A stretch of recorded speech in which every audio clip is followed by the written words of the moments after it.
2026 NBA free agency has been wild. I'll get into what has happened so far, that being today's day of Wednesday, July 1st. Let's start off with what the Lakers have done, adding Walker Kessler, adding Colin Sexton, Mamu, Quentin Grimes. Rob Pelinka and the Lakers are definitely building off of the blueprint on which Nico Harrison constructed that Dallas Mavericks team that went to the finals. Let me dive into Walker Kessler first. He'll fit in nicely with Luka, lob threat, has the defensive capabilities of being a rim protector, especially playing alongside Luka and AR. But man, it was an overpay to bring in Walker Kessler. Giving up all that draft capital for a center that has looked good early on in his career, but I'm not sure if he's going to be the top 5 center in terms of what you pay to bring him to LA. Looking at Kessler's deal, he's getting a 4-year, $130 million contract.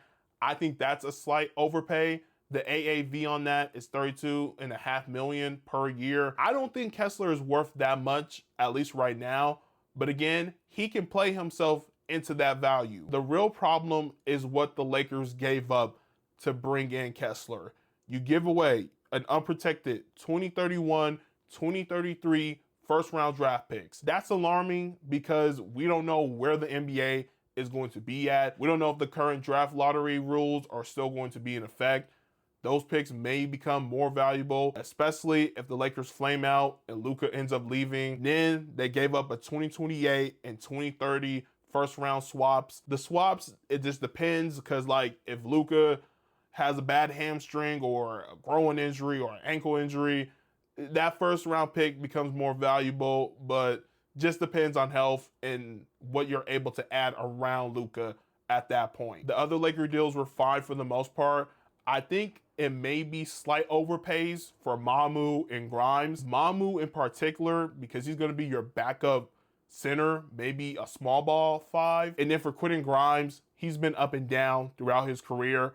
You're hoping with the Lakers, he can find his rhythm and he can be a huge piece off the bench, especially if they don't end up re-signing Rui Hachimura. I do like the Colin Sexton deal. He's a good veteran point guard to bring off the bench, really smooth defensively, provides you with enough offense. And if you play him next to Luka or AR, you have a strong defensive player next to one of those two. Going back to my point in terms of the Lakers trying to follow that Mavs blueprint, I think they're kind of cooking here. What did allow that Mavs team to make such a deep run was because they also had championship pedigree. Jason Kidd won a title as a player. Kyrie has a chip. This Lakers team currently constructed doesn't have that championship pedigree. So before we get to training camp, I expect them to add a vet who has championship pedigree. Looking at all the other deals, we have Norman Powell signing with the Chicago Bulls for 2 years, $45 million.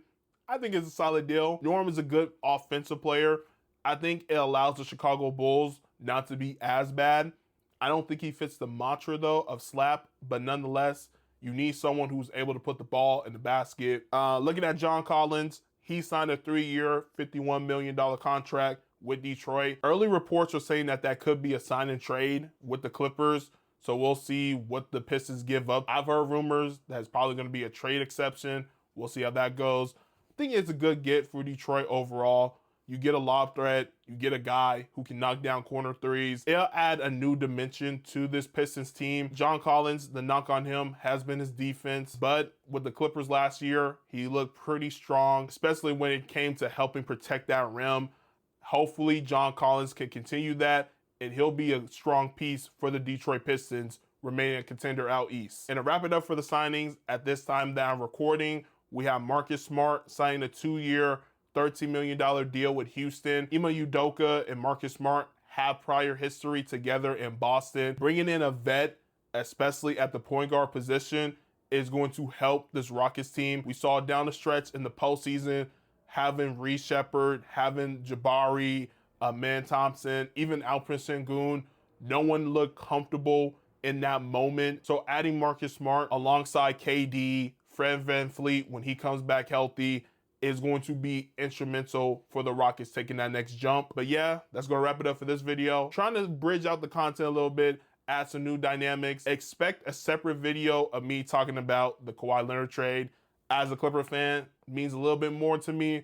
So I want to dive into that a little more deeper. Make sure you guys stay up to date with the channel. You can do that by hitting the subscribe button. I would greatly appreciate it, and I'll see you all in the next one.